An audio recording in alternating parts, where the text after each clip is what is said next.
Varsity যাওয়ার আগে শুদ্ধ আজ ফারাদের বাড়িতে এসেছে। ফারাকে সাথে নিয়ে যাবে এজন্য। ফাইজের বাবা নেই, সেজন্যই মূলত সে আসলো। দরজা ইনায়া খুলেছে। শুদ্ধ ফারার মাকে সালাম দেয়। ভদ্রমহিলা সালামের উত্তর নিয়ে বেশ কিছুক্ষণ কথা বলে শুদ্ধর সাথে। ফারার পড়াশোনার ব্যাপারে একটু খোঁজ রাখতে বলে। এরপর তিনি তার ঘরে চলে যান।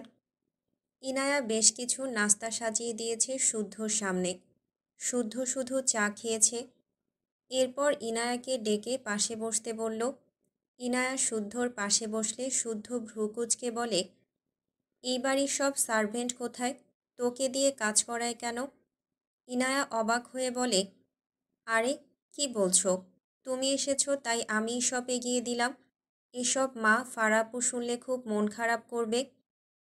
শুদ্ধ ফারাকে দেখে মনে মনে হাসল। এরপর ভাবলেশীন বলল, করুক। তোকে দিয়ে কাজ করাইলে আমাকে একটা টোকা দিবি, তাহলেই আমি এসে হাজির হয়ে যাব। ফারা পাশ থেকে রেগে বলল, সবাই কি তোমার মতো যে বাড়ির বউকে দিয়ে কাজ করাবে? শুদ্ধ পাত্তা দিল না। ইনায়া ফারার পাশে গিয়ে বলে, আপু, শুদ্ধ ভাই মজা করে বলেছে। জানোই তো সে কেমন। ফারা মুখ ফুলিয়ে রাখল। শুদ্ধ থমথমে মুখে ফারার দিকে চেয়ে উঠে দাঁড়ায়। এরপর শার্টের হাতা গুটিয়ে ইনায়ার উদ্দেশ্যে বলে, তোর ননদের ডোজ লাগবে মনে হচ্ছে, স্পেশাল ডোজ। ইনায়া মৃদু হেসে বলে, বিয়ের মিষ্টি খাওয়ালে না কেন শুদ্ধ ভাই? শুদ্ধ দ্রুত ইনায়ার দিকে তাকিয়ে বিস্ময় কণ্ঠে বলে, আস্তাক ফিরুল্লাহ, কে এসব কথা বলেছে? ফারা বলে ওঠে, আমি। শুদ্ধ অসহায় মুখ করে বলল, হায় হায়, বউ হয়ে বরের সব ফাটিয়ে দিলে। তোমার হাত পা হাঁটু গিরা কবজি পিত্তথলি কিডনি কিচ্ছু কাঁপল না? ফারা অদ্ভুত চোখে শুদ্ধর দিকে চেয়ে আছে। ইনায়া হাসছে। শুদ্ধ ইনায়ার দিকে তাকিয়ে বলল, তুই আমার মাও ছাও পাও সব। ফাইজকে বলিস না, ও ইরফানের ছোটোখাটো ভার্সন, ঝামেলা করবে। ইনায়া মুখ টিপে হেসে বলল, আমি তো বলে দিয়েছি। শুদ্ধ মাথায় হাত দিয়ে বলল, কি? এটা বলে মুহূর্তেই স্বাভাবিক হয়ে পকেট থেকে ফোন বের করে বলল, ফাইজের রিসোর্টের সব মেয়ের ব্যবস্থা করছি, ওয়েট। মেয়েরা বিকিনি। থেমে গিয়ে ফারার দিকে তাকায়। ফারা শুদ্ধর দিকেই তাকিয়েছিল। শুদ্ধ দুষ্টু হেসে এক চোখ টিপ দেয়। ফারা থতমত খেয়ে চোখ সরিয়ে নেয়। শুদ্ধ ফোন কানে ধরে বলল, মাঝখানে ফাইজ আর চারপাশে ফাইজকে মাসাজ করার জন্য কিউট কিউট মেয়েরা। আহ, এক্ষুনি পাঠাচ্ছি।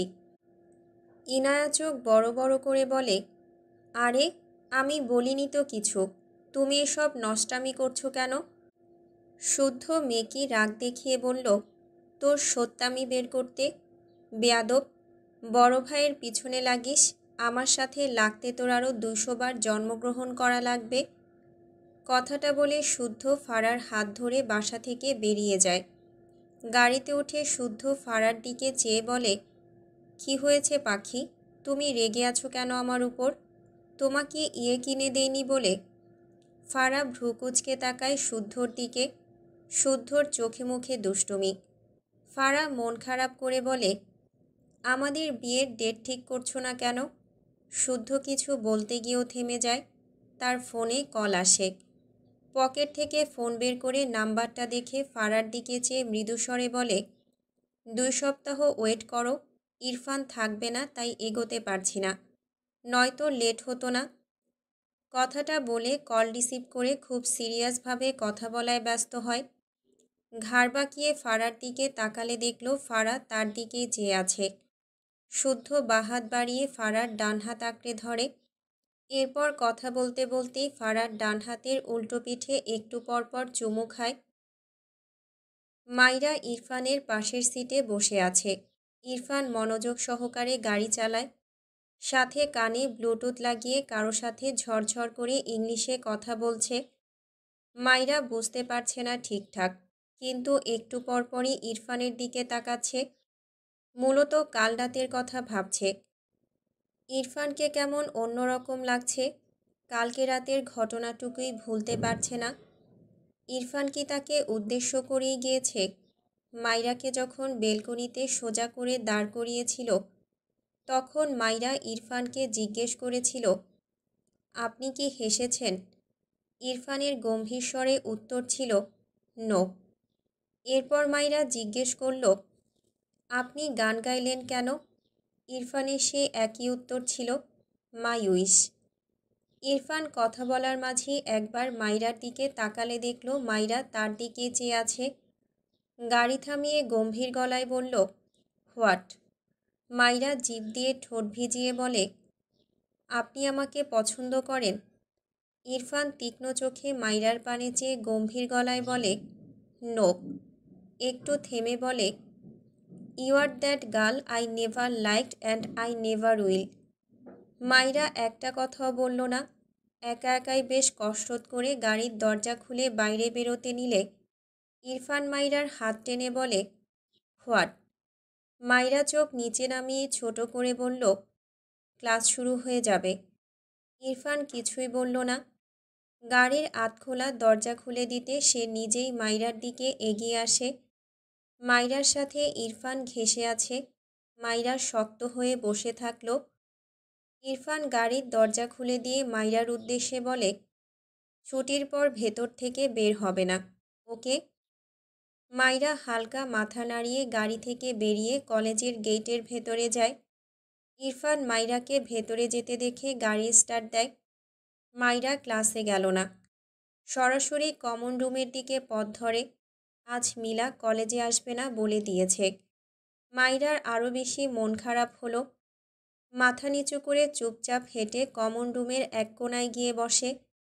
এক সাইডে রাখা বেঞ্চের কোণায় গিয়ে বসে মাথা গুজে রাখে দুই হাতের উপর।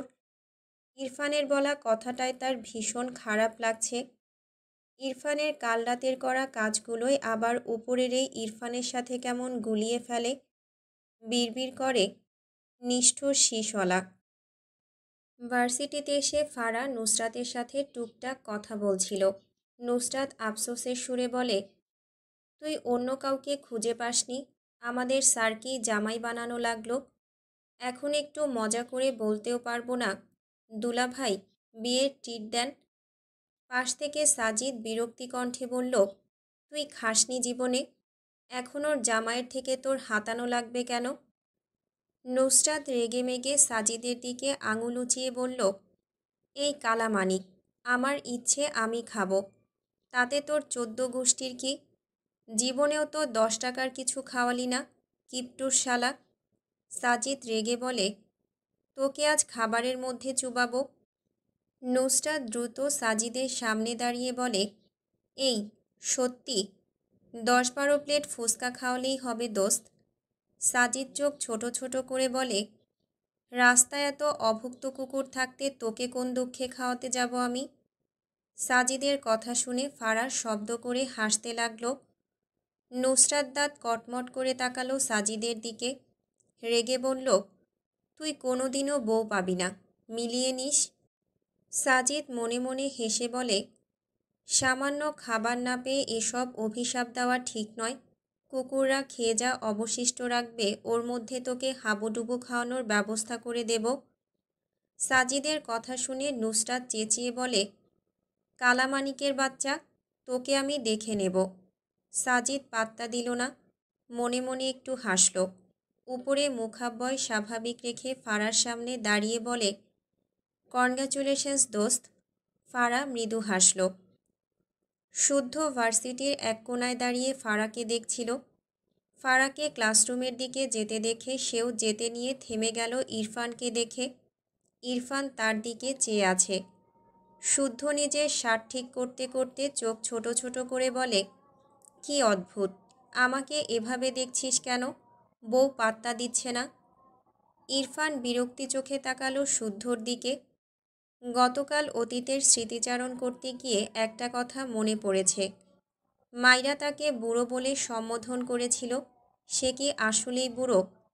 ব্যাপারটা ভাবতেই কেমন বিশ্রী অনুভূতি হলো। তবুও নিজেকে দমাতে না পেরে শুদ্ধর থেকে শুনতে এসেছে তাকে কি বুড়োদের মতো লাগে কিনা কোনোভাবে। শুদ্ধ ইরফানকে চুপচাপ তাকিয়ে থাকতে দেখে পকেট থেকে একটা ওয়ান টাইম মাস্ক বের করে। এরপর মাস্কটি মুখে দিতে দিতে বলে, না, মানুষের নজর আর নেওয়া যাচ্ছে না। শুদ্ধবাবু, তোকে এত কিউট হতে কে বলেছিল বলতো? শেষমেশ ছেলেরাও নজর দিচ্ছে তোর উপর। আমার বউটার হকের দিকে আর কতজনের যে নজর পড়বে। শুদ্ধর কথায় তীব্র আফসোস ঝরে। ইরফান রেগে টান মেরে শুদ্ধর হাত থেকে মাস্কটা ছুঁড়ে ফেলে দেয়। শুদ্ধ চেঁচিয়ে বলে, ইন্নালিল্লাহ, আমার কোটি টাকার মাস্ক। ইরফান দাঁতে দাঁত চেপে বলে, ওর প্রাইস অনলি 10 টাকা। শুদ্ধ অসহায় মুখ করে বলে, ওটা আমার বইয়ের সম্পদ ঢাকার মাস্ক ছিল, তাই ওটার দাম কোটি টাকা। বেসুরো গলায় বলে, বোঝে না রে, বোঝে না, কেউ যে আর বোঝে না। শুদ্ধর বুকে কত ব্যথা, কষ্টের ঠেলায় ব্যথা হয় মাথা। ইরফান রেগে শুদ্ধর কলার ধরে বলে, থাপ্পড় খেতে না চাইলে মুখ বন্ধ কর। শুদ্ধ মেকি হেসে বলে, ওকে ডিয়ার। ইরফান শুদ্ধকে ছেড়ে সোজা হয়ে প্যান্টের পকেটে 2 হাত রাখে। এরপর বহু কষ্টে কয়েকটা শব্দ জিভ ঠেলে বের করে, আমাকে দেখতে কি বুড়োদের মতো লাগে? শুদ্ধ ইরফানের কথা শুনে অবাক হয়ে তাকায়, কিন্তু খুব দ্রুত নিজেকে সামলে হেসে বলে, ইয়া আল্লাহ, তুই এই সত্যি কথা কি করে জানলি দাদু? তোকে তো একদম পারফেক্ট দাদু দাদু লাগে। দাদু রে দাদু, ও দাদু, কি কিউট দাদু, ওগো বুড়ো দাদু। ইরফান রেগে দাঁত কিরমির করে বলে, হোয়াট দ্য হেল। শুদ্ধ দ্রুত জায়গা প্রস্থান করতে দৌড় দিয়ে একটু গিয়েই থেমে যায়। ইস, এটা ভার্সিটি, এভাবে দৌড়ালে স্টুডেন্টরা কী ভাববে? পিছু ফিরে ইরফানের দিকে একবার তাকালো।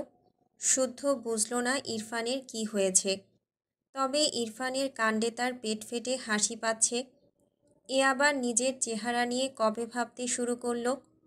ছোটবেলায় ইরফান প্রথম প্রথম যখন তাদের গ্রামে বেড়াতে গিয়ে তার সাথে বের হতো, শুদ্ধকে যে কতজন জিজ্ঞেস করত ইরফান বিদেশি কিনা। শুদ্ধ উত্তর দিতে দিতে মুখে ফেনা উঠিয়ে ফেলত যে ইরফান তার রক্তের মামাতো ভাই। শুদ্ধর কাছে নর্মালি লাগে, ছোট থেকে একসাথে থেকেছে, তবে মানুষের কথা শুনে সে ইরফানকে পরখ করত। গায়ের রংটা একটু বেশি ফর্সা, সাথে চোখের মণি বাদামি। শুদ্ধর তো ছেলে হয়েও ইরফানকে দারুণ লাগে, তাহলে মেয়েদের আরও কেমন লাগবে? আর এই গর্ধব নিজের চেহারা নিয়ে পড়েছে। শুদ্ধদের গ্রামের অনেক মেয়েরা ইরফানের দিকে তাকিয়ে থাকলে ইরফান তার উপর রেগে যেত। কি জ্বালা, সে কি ওদের তাকাতে বলেছে? ইরফানের রাগে শিকার হতেও অবশ্য ভালোই লাগত, এখনও লাগে। গ্রামের এক মেয়ের সাথে একবার লাইন লাগিয়ে দিতে প্রথম ধাপ অতিক্রম করেছিল, অমনি ইরফানের হাতে থাপ্পড় খেয়েছিল। ছোটবেলার কথা মনে করে শুদ্ধর মুখে প্রশান্তির হাসি ফুটে ওঠে। বেশ ভালোই ছিল সেই দিনগুলো।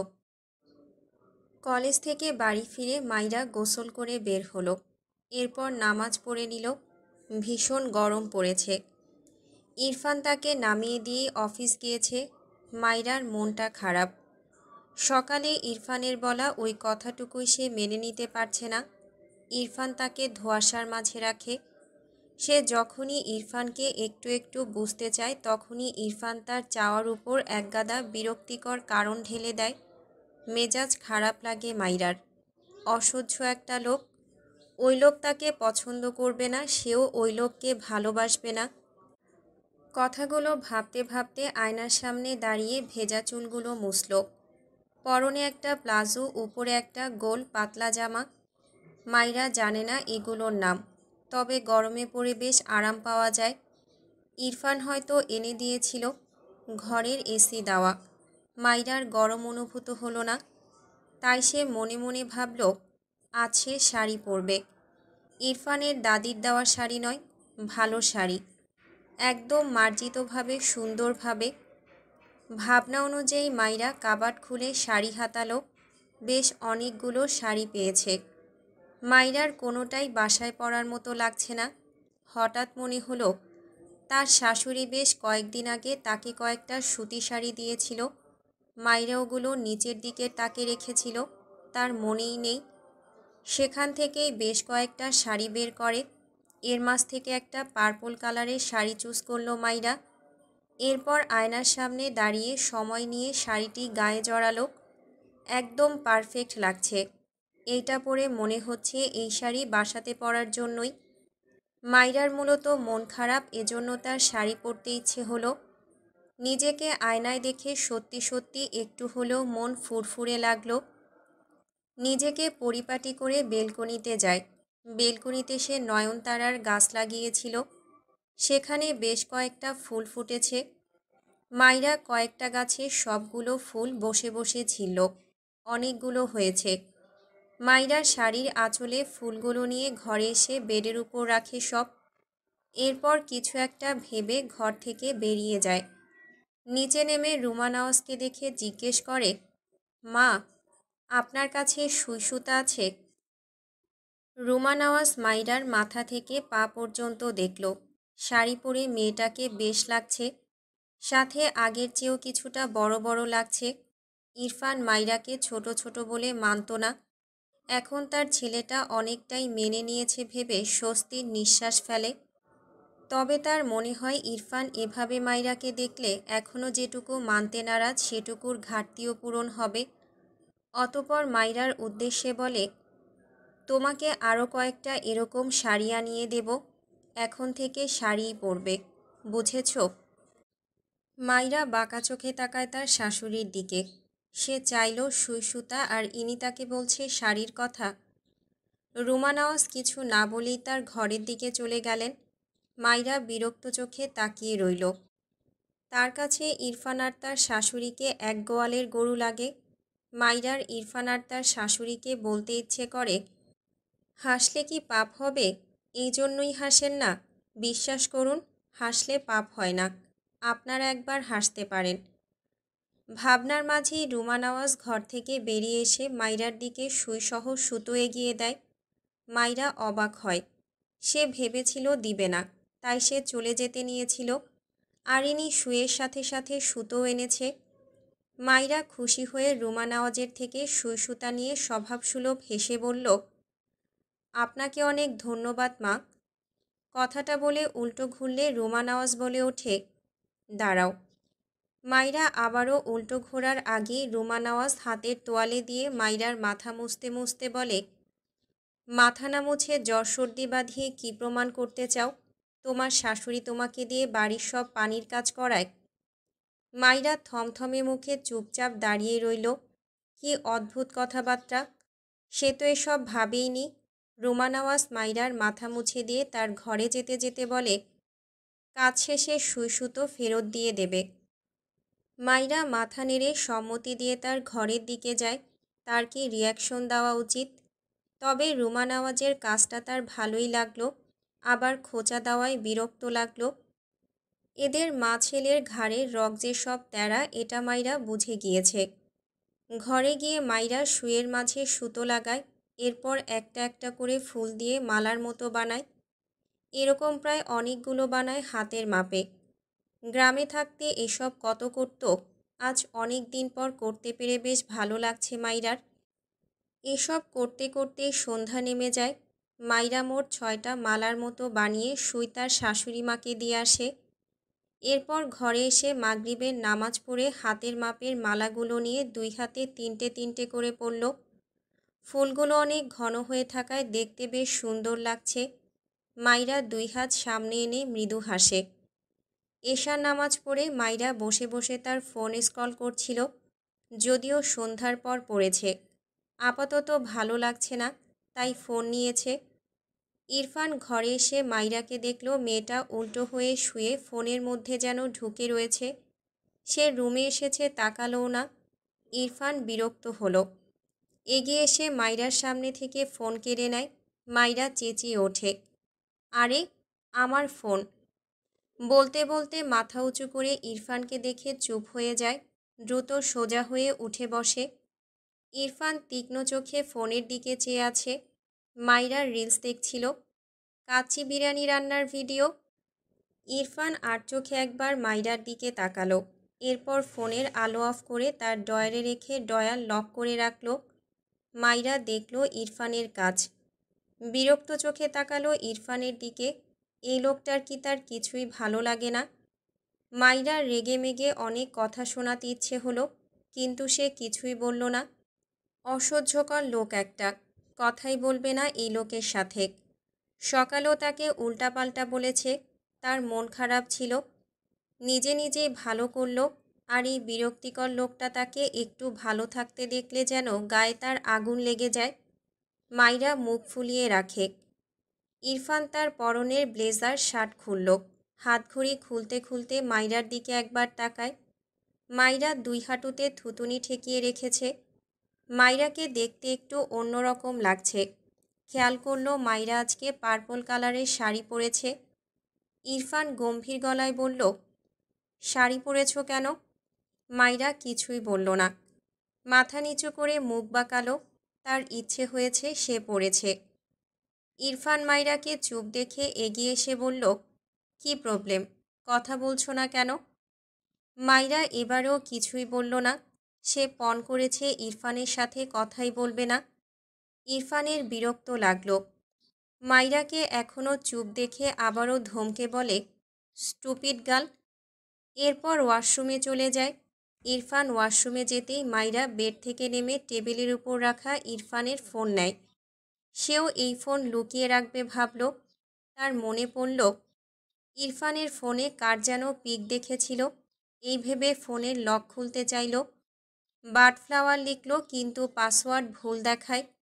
মাইরার এত রাগ হলো, এই লোকটা সব তার ইচ্ছের বিরুদ্ধে করে। রেগে মেগে ইরফানের ফোনটা ছুঁড়ে ফেলল। ছুঁড়ে ফেলার সাথে সাথে দুই হাতে নিজের মুখ চেপে বলে ওঠে, ইন্না নিল্লাহ। দৌড়ে গিয়ে ইরফানের ফোন কুড়িয়ে নিয়ে চেক করলো ঠিক আছে কিনা। উপরের গ্লাস ফেটে গিয়েছে। মাইরার চোখে মুখে অসহায়ত্ব। শেষ। ইরফান তাকে কাঁচা চিবিয়ে না খায়। ফোন যেখানে ছিল সেখানেই রেখে মাইরা ভদ্র হয়ে বেডের উপর গিয়ে বসে। তখনই ইরফান ওয়াশরুম থেকে বেরিয়ে আসে। শাওয়ার নিয়েছে। মাইরা আর চোখে একবার তাকিয়ে আবারও চোখ নামিয়ে নিল। ইরফান তীক্ষ্ণ চোখে মাইরাকে দেখে। তখনই তার ফোনে কেউ কল করে। ইরফান এগিয়ে গিয়ে ফোন রিসিভ করতে গিয়ে স্ক্রিনের উপর চোখ পড়লে ভ্রু কুঁচকে যায়। মাত্রই তো ভালো ফোন রেখে গিয়েছে, এত বড় ফাটা দাগ কীভাবে পড়ল? ঘাড় বাঁকিয়ে মাইরার দিকে তাকিয়ে গম্ভীর গলায় বলল, ফোন কি নিজেই নিজেকে থাপ্পড় মেরেছে?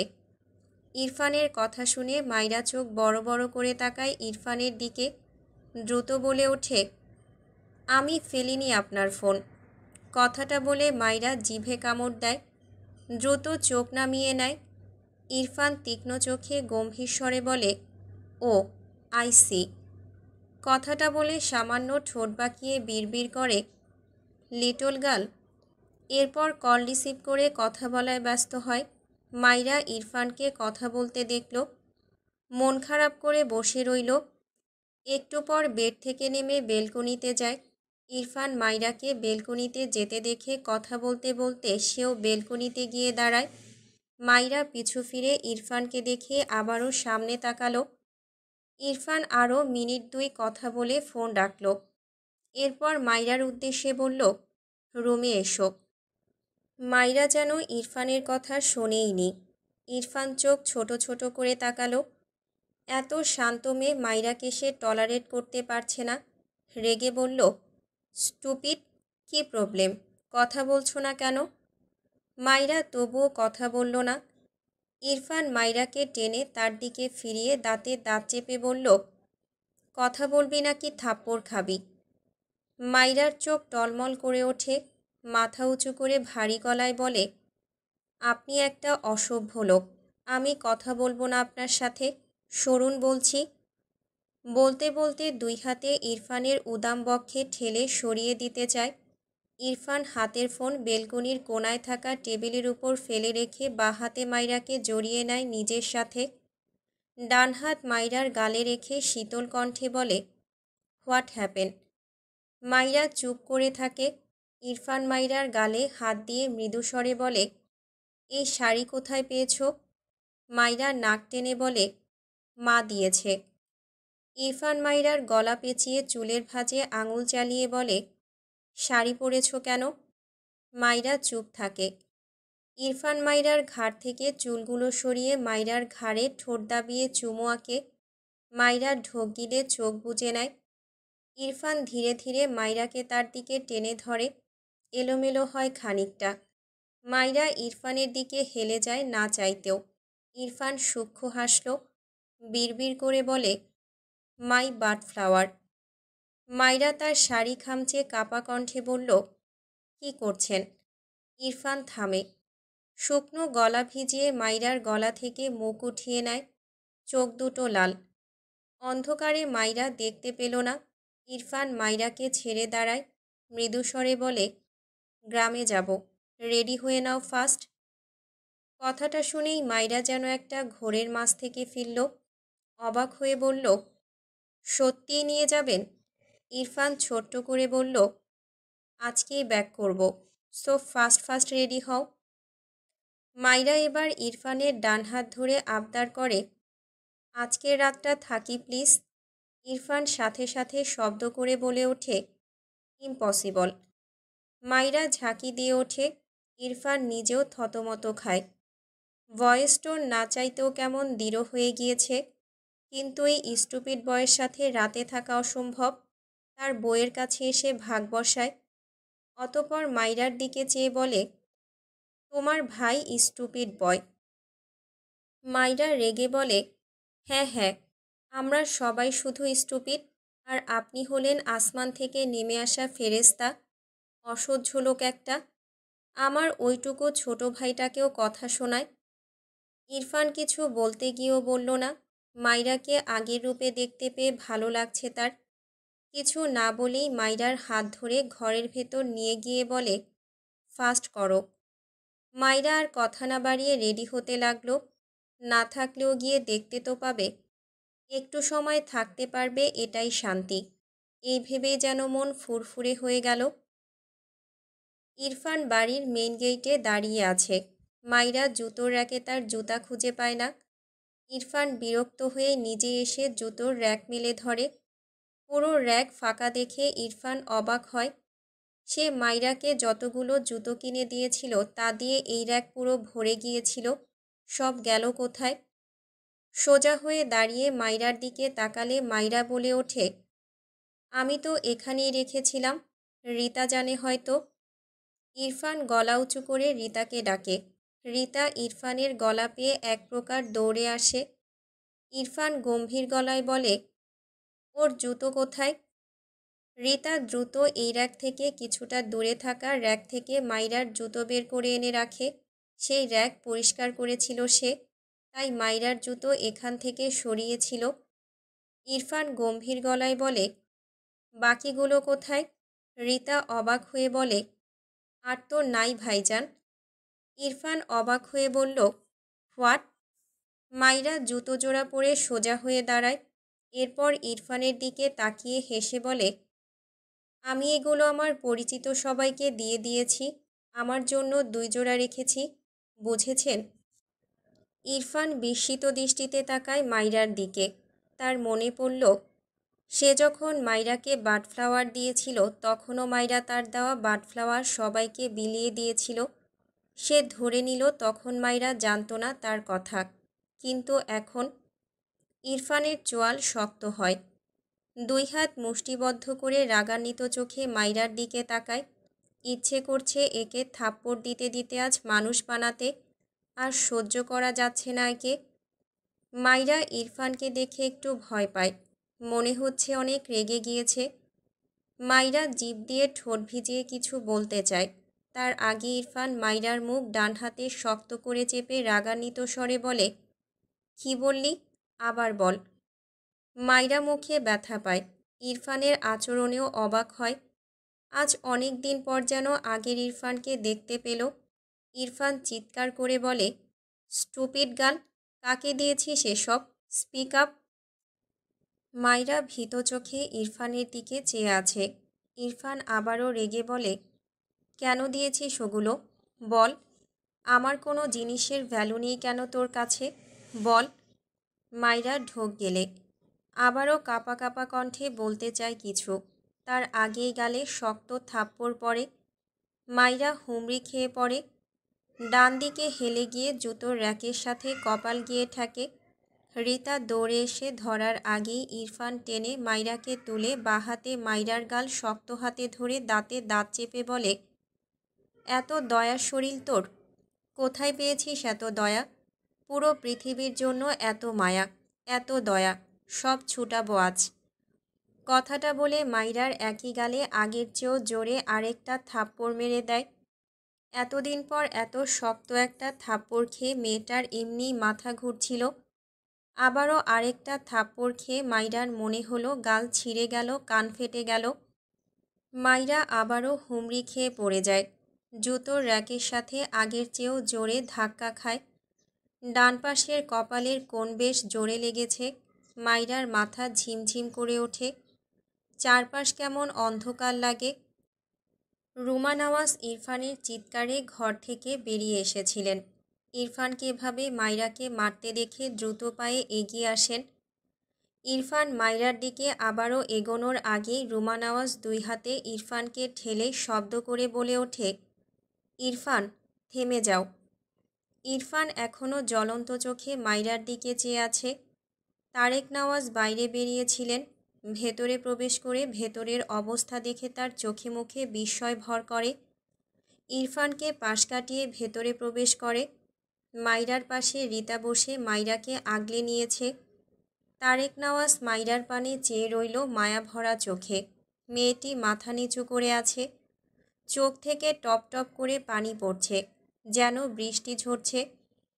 তারেক নওয়াজ ইরফানের দিকে তাকালো। ইরফান এখনও মাইরার দিকে ভস্ম করে দেওয়া চোখে চেয়ে আছে। তারেক নওয়াজের রাগ হয় প্রচণ্ড রাগ, আর নিতে পারছেন না। ইরফানের সামনে গিয়ে দাঁড়ালো তারেক নওয়াজ, রাগান্বিত স্বরে বলল, আমার মেয়ের গায়ে হাত তুলেছ কেন? ইরফান কোনো উত্তর করল না, তার দৃষ্টি মাইরার পানে, চোখে মুখে এখনও রাগ ঝরছে। তারেক নওয়াজের পছন্দ হলো না ইরফানের এই স্বভাব, ভীষণ চটল আজ তার ছেলের উপর। হঠাৎই ইরফানকে থাপ্পড় মারার জন্য হাত উঠায়। তখনই ভেতর থেকে চীনা বেগম বেরিয়ে এসে তার ভাই তারেক নওয়াজের হাত আটকে ধরে বিস্ময় কণ্ঠে বলে, কি করছো ভাই? এভাবে মারছো কেন ইরফানকে? তারেক নওয়াজ তার বোনের হাত ঝাড়া দিয়ে ছাড়িয়ে নিলেন। ইরফানের দিকে চেয়ে অসহায় কণ্ঠে বললেন, আমি তোমাকে মানুষ করতে পারলাম না ইরফান। কথাটা বলে দুর্বল পায়ে এগিয়ে গিয়ে সোফায় বসলেন। তার শরীর খারাপ লাগছে। তিনি ভেবেছিলেন ইরফান মাইরাকে মেনে নিয়েছে, এতদিন পরে সে এই সিনারি দেখে আর নিতে পারছে না সে। চীনা বেগম বিস্ময় চোখে ইরফানকে দেখল, সাথে মাইরাকে মেঝেতে বসে ওভাবে নীরবে চোখের পানি ছেড়ে দিতে দেখে অবাক হলো। ইরফানের দৃষ্টি মাইরার পানে, রাগ কমেছে কিনা। র্যাকে একটা জোরে সোরে লাথি বসিয়ে হনহন করে বাইরে চলে যায়। মাইরা জুতোর র্যাকের পাশেই হাত রেখেছিল। ইরফান লাথি দেওয়ায় হাতের কয়েকটা আঙুল চাপায় পড়ে। মাইরার মনে হলো জান বের হয়ে যাবে, তবুও মেয়েটা একটা শব্দও বের করল না। ধীরে ধীরে আহত হাতটি বের করে আনে।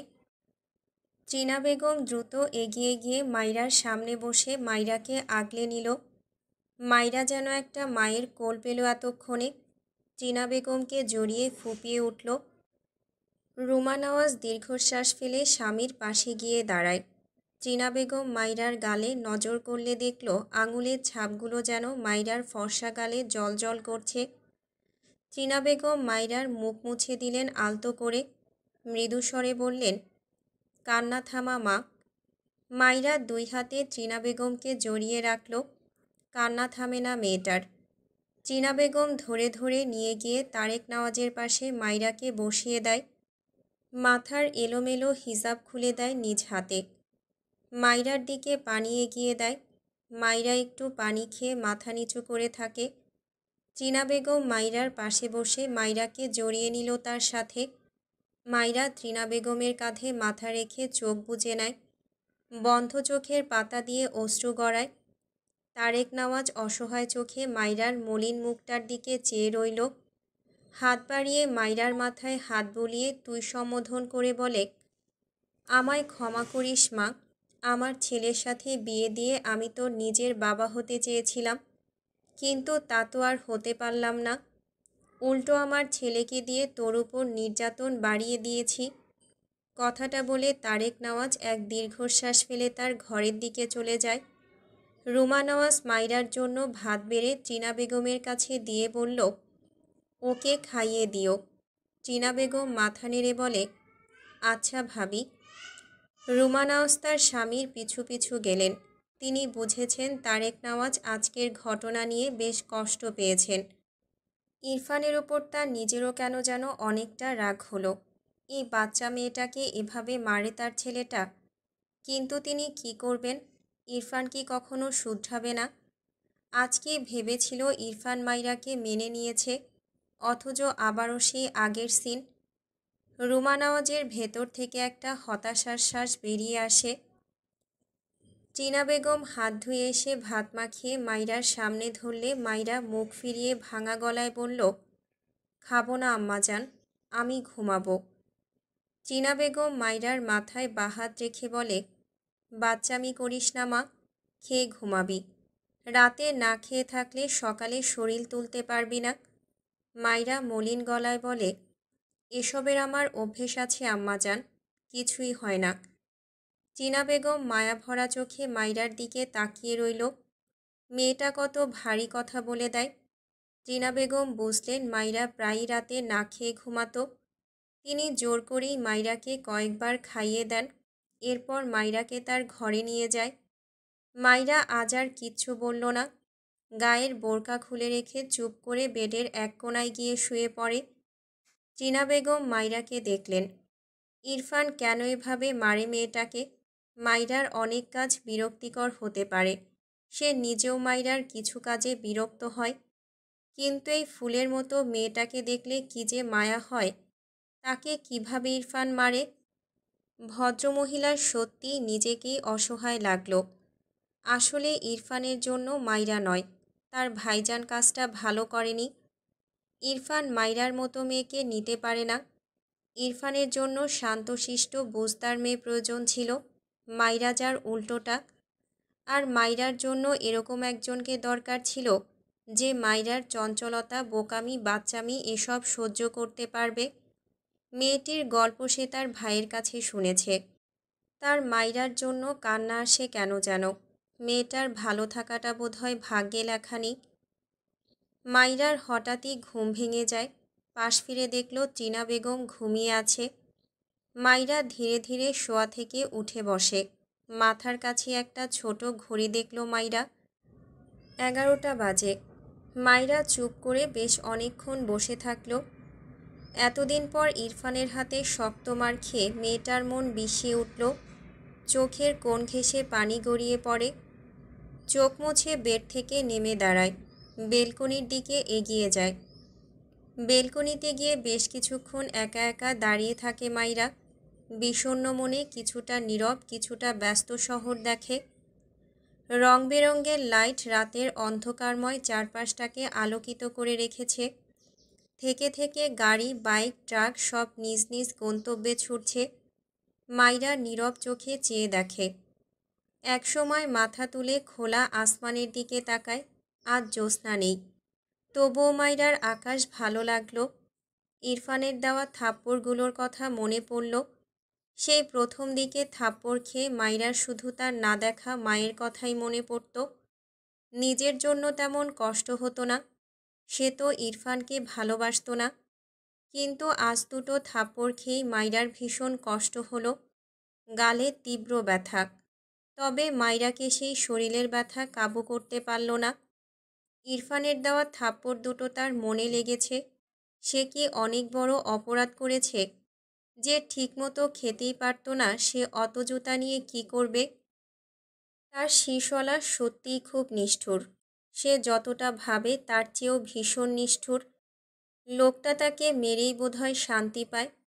চোখ থেকে না চাইতেও দুঃখ ভরা অশ্রু গড়িয়ে পড়ে। মনে মনে সেই না দেখা মাকে কল্পনা করল। যে মা তাকে এত এত কষ্ট করে 10 মাস পেটে বইয়ে বেরিয়েছে, সেই শ্যামলা রঙের মাকে।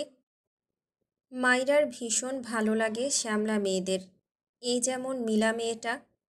মাইরা মিলাকে ভেবে কল্পনায় তার মাকে সাজায়।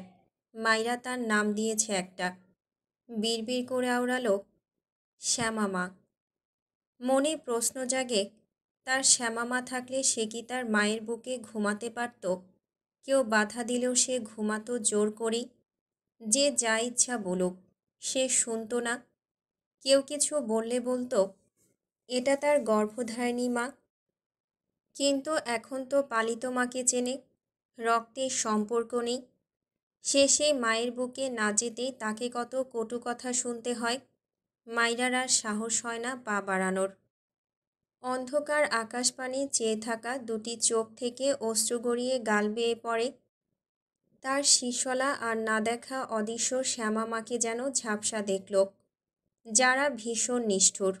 একজন তাকে রেখেই চলে গেল, আরেকজন শুধু মারার সুতো খুঁজে বেড়ায়। বেলকনি থেকে ভেতরে এসে ঘর থেকে বেরিয়ে আসে মাইরা। ঘর থেকে বেরোলে ইরফানের দাদিকে দেখে ডাইনিংয়ে বসে পানি খেতে। ইরফানের দাদি মাইরাকে দেখে কাছে ডাকল। মাইরা মাথা নিচু করে এগিয়ে গিয়ে দাদিমার পাশে দাঁড়ায়। ইরফানের দাদি মাইরাকে তার পাশের চেয়ারে বসিয়ে দিয়ে মাইরার গালে হাত দিল। সে সন্ধ্যার পর ওষুধ খেয়ে ঘুমিয়েছিল বলে তখন কোনো কিছু জানতে পারেনি। পরবর্তীতে টিনা বেগম তাকে সব বলেছে।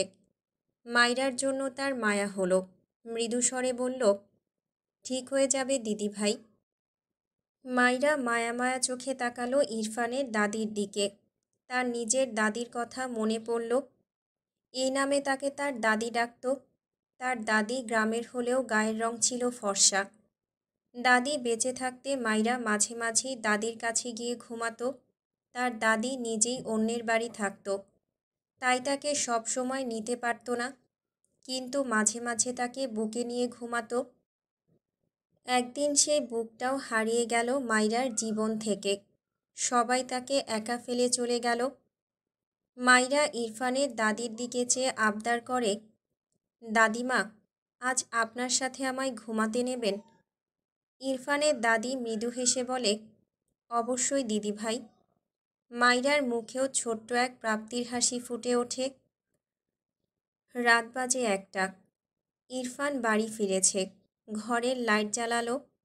বেডের উপর নজর করে দেখল বেড ফাঁকা। ইরফান ঢোক গিলল।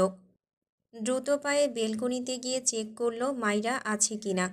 ওয়াশরুমেও চেক করল, কিন্তু পায় না। ইরফান ফোঁস করে শ্বাস ফেলে। ঘর থেকে বেরিয়ে দ্রুত পায়ে সিঁড়ি বেয়ে নামতে থাকে। তার ফুপু দাদি দুজনেই আছে। তাদের কারো কাছেই মাইরা আছে বলে মনে হয়।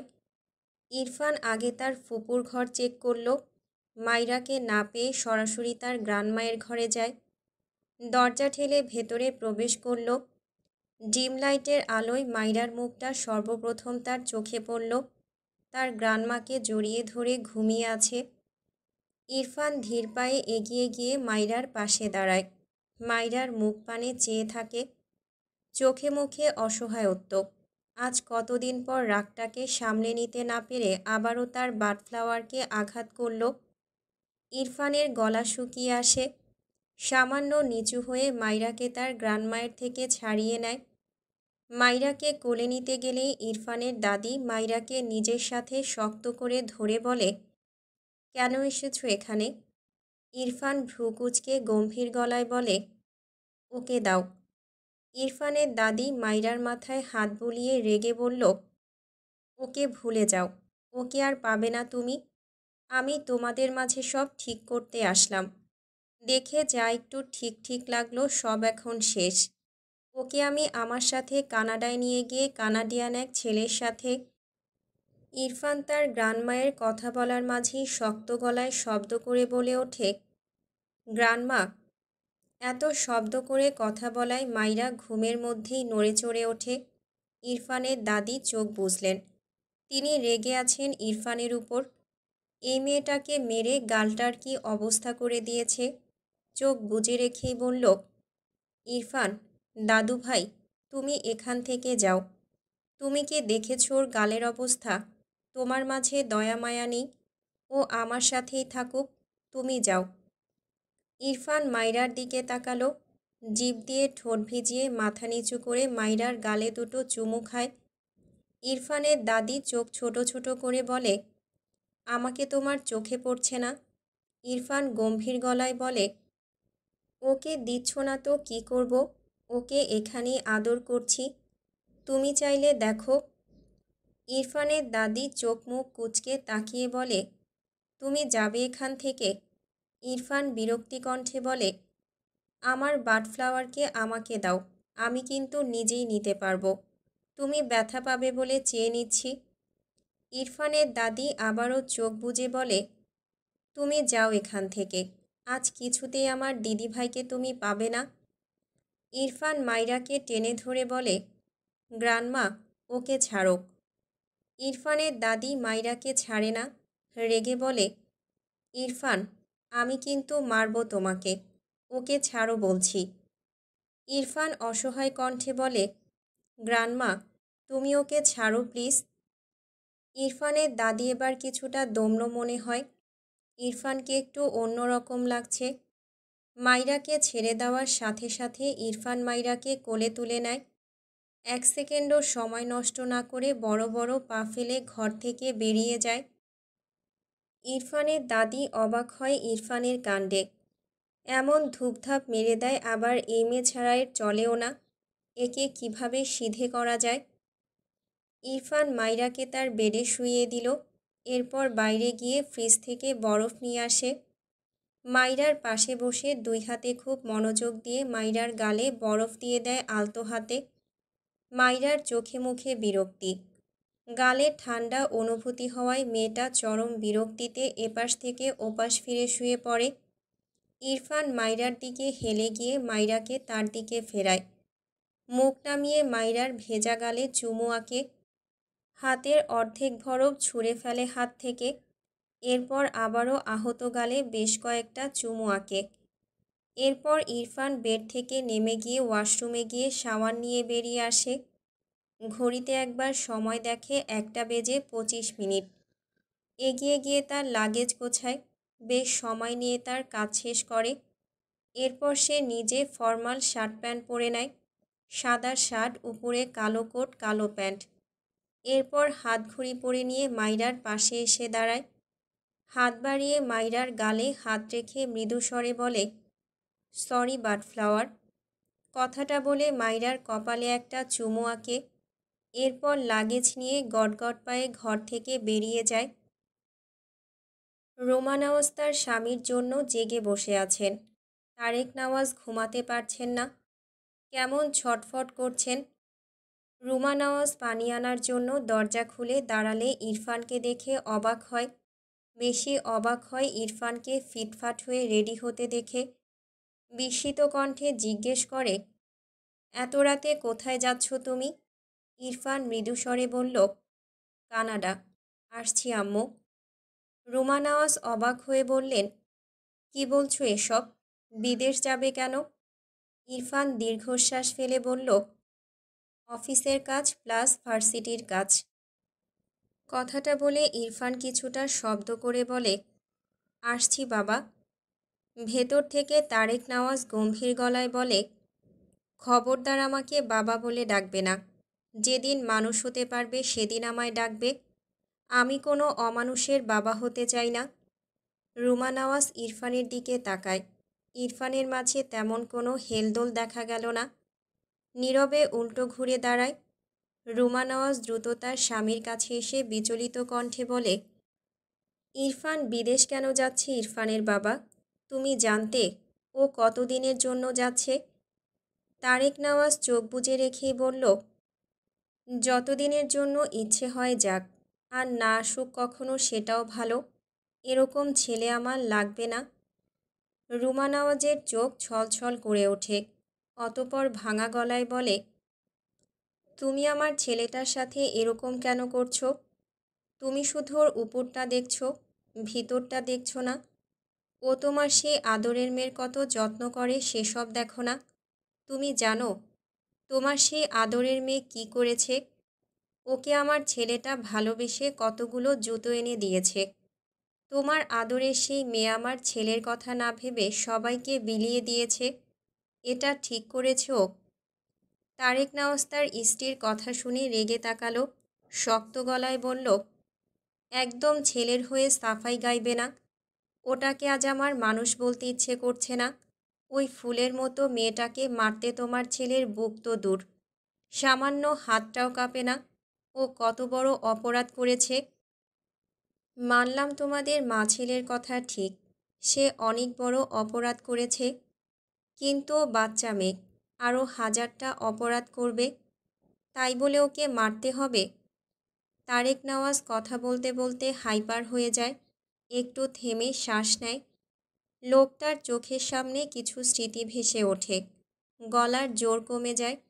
মলিন গলায় বলে, মাইরা যে পরিবেশে বড় হয়েছে তুমি কল্পনাও করতে পারবে না রুমা। একদিন বিকেলে আমি ওদের বাড়ি গিয়েছিলাম। মাইরার জন্যই আমি ওদের বাড়ি যেতাম সব সময়, তুমি তো জানোই। তো গিয়ে বাড়ির উঠানে মাত্র পা রেখেছি, তখনই দেখি একটা মেয়ে আমার পায়ের কাছে এসে হুমড়ি খেয়ে পড়ল। আমি এত অবাক হয়েছি। মাইরা দ্রুত আমার পায়ের কাছ থেকে উঠে দাঁড়ায়। এরপর কাচুমাচু হয়ে দাঁড়িয়ে আমাকে সালাম দেয়। আমি কথা বলতে পারছিলাম না। মেয়েটার দুই গাল পুরো কেটে রক্ত ঝরছিল যেন, এমনটা হয়েছিল। মাইরার সৎ বাবা এভাবে মেরেছিল, কারণ জানি না। মাইরাকে সেদিন দেখে অবাক হয়েছিলাম। মেয়েটার চোখে লজ্জা ছিল। আমার সামনে মার খাওয়ায় হয়তো লজ্জা পেয়েছিল, আর মুখে হাসি। আমি হাসতে পারলাম না অমন ফুলের মতো মেয়ের গালের অবস্থা দেখে।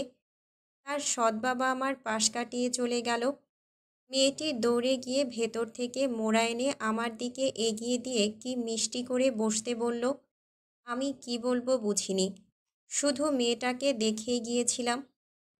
কথাটা বলে তারেক নওয়াজ শ্বাস নেয়। বেশ কিছুক্ষণ চুপ থেকে আবারও বলে, এরপর আরেক দিন গিয়েছি। হঠাৎই আমার সামনে ভাতের থালা উল্টে এসে পড়ে।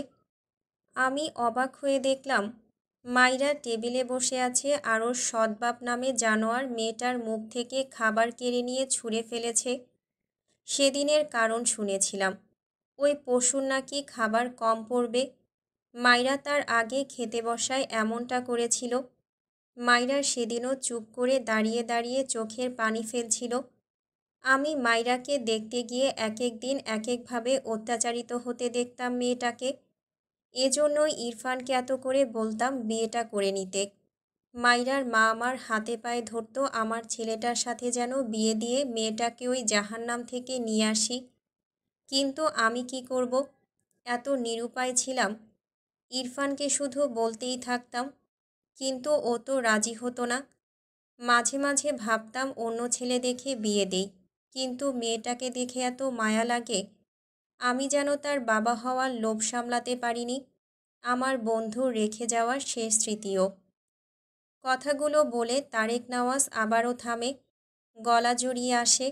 আবারও বলে, ইরফানকে শেষমেশ রাজি তো করাতে পেরেছি, কিন্তু কখনোই বুঝিনি মেয়েটাকে এখানে এসেও এভাবে মার খেতে হবে।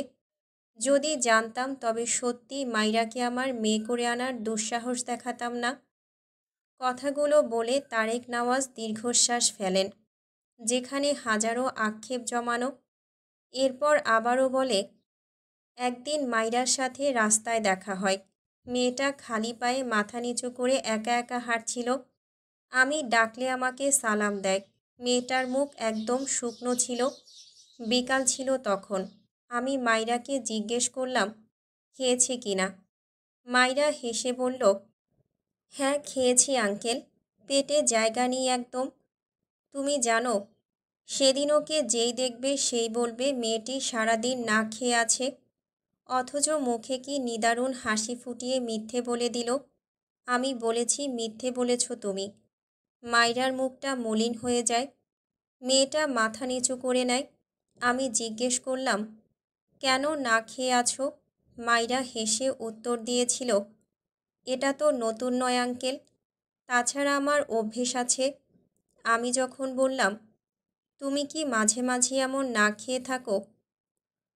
ও কি যে একটা ভারী উত্তর দিয়েছিল হেসে। কথাটা বলে তারেক নওয়াজ বেশ কিছুক্ষণ চুপ থাকে। এরপর ভারী গলায় বলে, ও বলেছিল, যারা তিনবেলা খেতে পায় তারা তো ভাগ্যবতী হয় আঙ্কেল। তুমি বুঝতে পারছো রুমা, ওই মেয়েটা তিনবেলা কখনো খেতে পায়নি। যারা তিনবেলা পেট ভরে ভাত খায় মাইরা তাদের ভাগ্যবতী ভাবে। এই মেয়ের গায়ে তোমার ছেলে দিনের পর দিন হাত তোলে। মেয়েটা এত কিছুর পরও সৎ মায়ের একটুখানি ভালোবাসা পেয়ে বলতো সে অনেক ভাগ্যবতী। এমন মা কয়জন পায়? সে তার সৎ বাবার মার খেয়ে ভুলে যেত, অবজ্ঞা অপমান সব ভুলে যেত। তার সৎ মায়ের হাতে কখনো মার খায়নি সে। সৎ মা আদর করত, তাই সে সব ভুলে থাকতো। আমার বন্ধুটার উপর আমার খুব রাগ আর অভিমান। ওর বউয়ের সাথে যে আচরণগুলো করেছে, মাইরার সন্তান হয়ে বাপের পাপের শাস্তি বোধহয় পেয়েছে জীবনে। মাইরার দাদির সাথে আমার সম্পর্ক ভালো ছিল, মায়ের মতো একদম। সে মাইরাকে মাইরার মায়ের জীবনের কাহিনী শুনিয়েছে। ওর মায়ের কাহিনী আরও করুণ, সেসব বলে শেষ করা যাবে না। ভদ্রমহিলা মাইরাকে পেটে নিয়ে যে অত্যাচারগুলো সহ্য করেছে, ওসব ভাবলেই এত খারাপ লাগে। সেই কাহিনী শুনে মাইরা নাকি সেদিন খুব কেঁদেছিল, একটু পর পর জ্ঞান হারাচ্ছিল। ওর মা আমাকে বললে আমি মাইরাকে ডক্টর দেখাই। ডক্টর বলেছিল মেয়েটার ব্রেনের উপর খুব চাপ পড়েছে, তাই এমনটা হচ্ছে। আমি নিজেই ওষুধ কিনে বেশ অনেক দিন মেয়েটির চিকিৎসা করাই। তুমি কি বুঝতে পারছো? মেয়েটা যে কাহিনী শুনে পাগল হতে বসেছিল, বিয়ের পর তার মায়ের সেই কাহিনী তার নিজের সাথেই রিপিট হতে দেখছে। ইরফানের এত এত জঘন্য ব্যবহার ওর মনে প্রভাব ফেলেনি। এখন ইরফান ওর সামনে চাঁদ সূর্য এনে দিলেও ওর মনে ধরবে না সেসব। আমি প্রথমেই বুঝেছিলাম মাইরা ইরফানের সাথে স্বাভাবিক হতে পারবে না, তাই ডিভোর্সের কথা বলতাম। কিন্তু কখনো কখনো স্বার্থপর হয়ে ভাবতাম মেয়েটা আমার কাছেই থাক, ও কখনো বাবার ভালোবাসা পায়নি।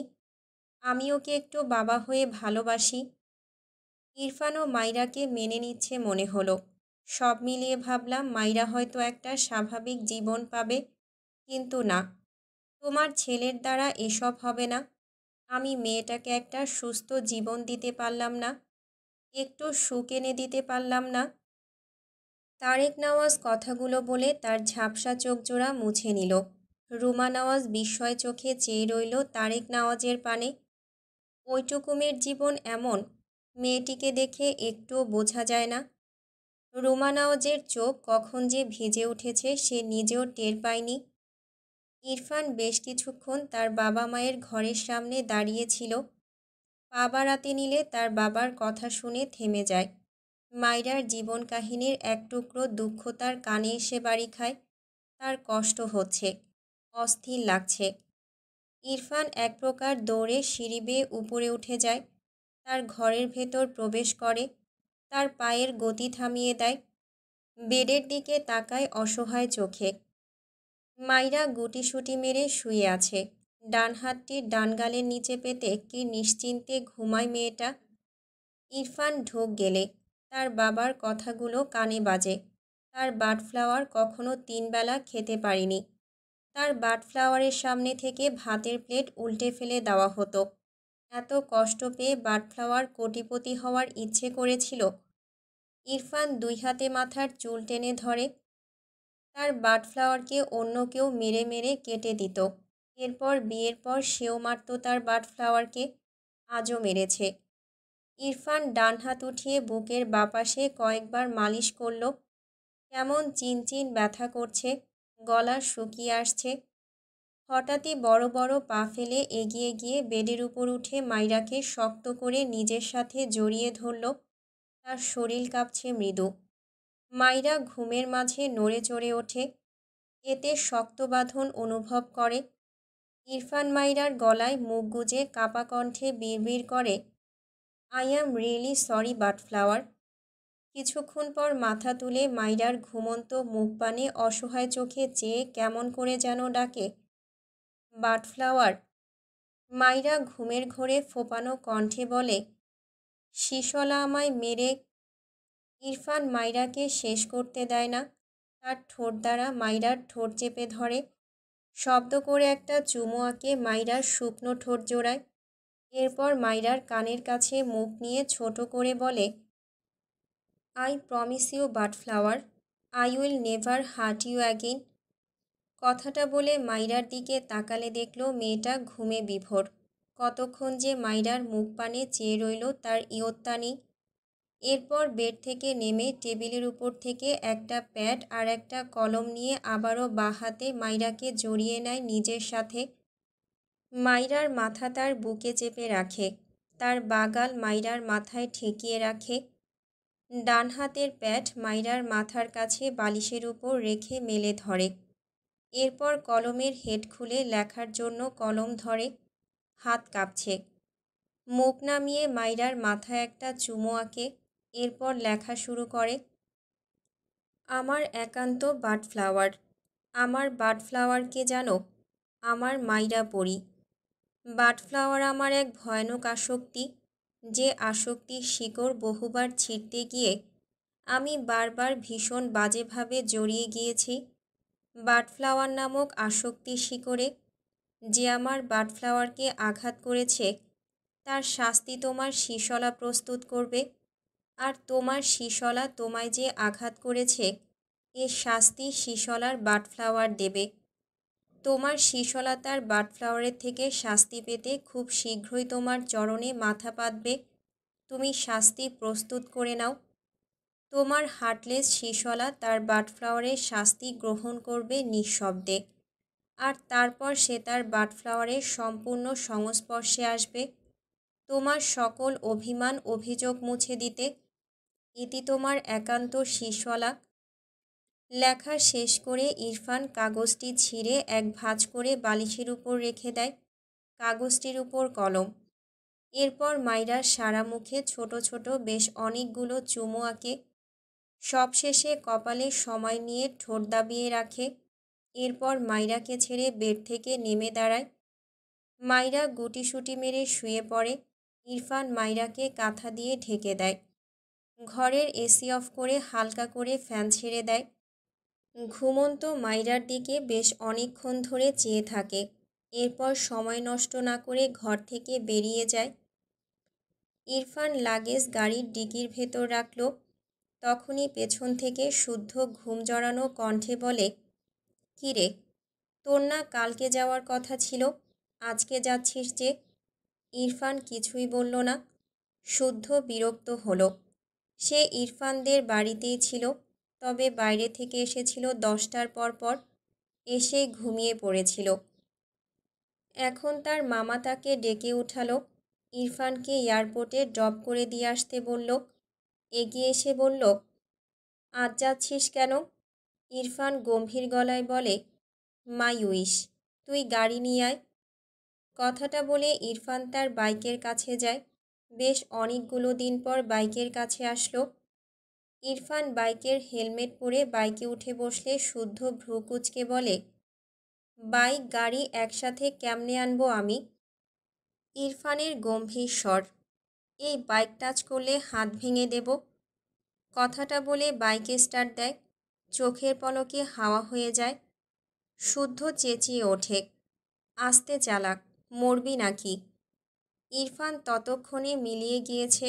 শুদ্ধ গাড়িতে উঠে গাড়ি স্টার্ট দিল। একে কখন কোন ভূতে ধরে আল্লাই জানে। বাইক ধরতে দেবে না মানে দেবে না, হয়তো রাখার ব্যবস্থা করবে ওখানেই। শুদ্ধ কিছু একটা ভেবে হাসল। এয়ারপোর্টে পৌঁছে শুদ্ধ লাগেজ নিয়ে বেরিয়ে আসে গাড়ি থেকে। এক সাইডে ইরফানকে উল্টো ঘুরে দাঁড়িয়ে থাকতে দেখে এগিয়ে এসে বলে, ধর তোর লাগেজ।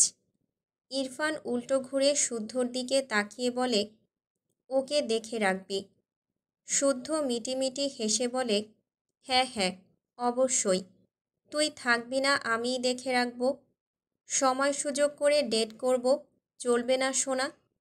ইরফান বিরক্ত চোখে তাকালো শুদ্ধর দিকে। গম্ভীর গলায় বলে, ফারার পিছে কাউকে লাগাইনি বলে সাহস পাচ্ছিস? ফিরে এসে আগে এই ব্যবস্থাই করব, ওয়েট। শুদ্ধ মেকি হেসে বলে, আরে এসব কি অভদ্র কথা। আমি বলতে চাচ্ছিলাম, মাইরা তো আমারই মায়ের পেটের বোন প্রায়। ও আসলে আমার মায়ের পেট থেকে বেরোতে গিয়ে অ্যাক্সিডেন্টলি কান্নাকার পেট থেকে বেরিয়ে গিয়েছে। ইরফান শুদ্ধর হাতের থেকে লাগেজ নিয়ে এগিয়ে যায় কয়েক পা। হঠাৎই থেমে গিয়ে পিছু ফিরে ডাকে, শুদ্ধ। শুদ্ধ ফোনে কিছু করছিল। ইরফানের ডাকে শুদ্ধ মাথা তুলে তাকায়।